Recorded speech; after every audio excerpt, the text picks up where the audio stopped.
লালমনিরহাটে উজানের ঢলে বাঁধ ভেঙে লোকালয়ে ঢুকছে পানি। পানিবন্দী ৪ উপজেলার কয়েক হাজার মানুষ। মাদারীপুরের কালকিনিতে আড়িয়াল খাঁর পানির স্রোতে ভাঙছে বসতঘর, স্থাপনা সহ ফসলি জমি।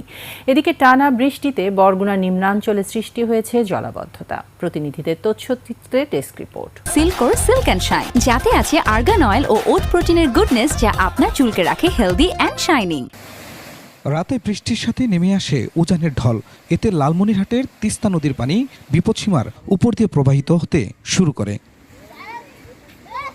স্রোতে ভেঙে যায় নদীর বাঁধ, প্লাবিত হয় হাতিবান্দার সানিয়াজান, সিন্দুরানা, পাটিকাপাড়া, গড্ডিমারি, কালীগঞ্জের ভোটমারি, আদিতমারি উপজেলার মহিষখোঁচা ও সদর উপজেলার রাজপুর, খুনিয়াগাছের নিচু এলাকা। রাস্তাঘাটের স্কুল মাঠে পানিতে তলিয়ে গেছে।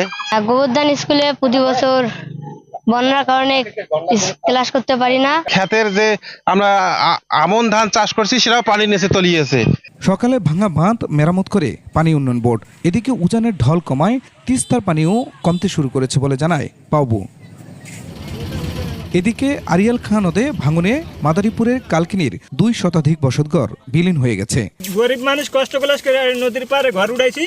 আমাদের নদী ঘর ভাঙলের মুহূর্তে পড়ছে। এই 3 বারের পর আবার ঘর ধরে ছিল যে ভাঙেছিল, নিচে কিছু নাই, আমার সব শেষ হয়ে গেছে। বিরাট ছিল সরকার একটু ঘর আমার দিয়েছিল স্যার, আমি কই থাকবো, কি খাইব, আমার কোনো। টানা বৃষ্টিতে বরগুনার উপকূলীয় নিম্নাঞ্চলে সৃষ্টি হয়েছে জলাবদ্ধতা। আমাকে এই বান্ধাটা ছুটতে যায় বারবার, বুঝছেন, কেউ একটু বান্ধিয়াও দেবে না, বুঝছেন, বলাইলেও মানুষজন আয় না।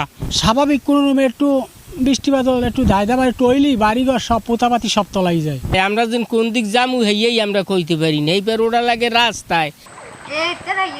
Khurshid Alam, desk report, 21 television.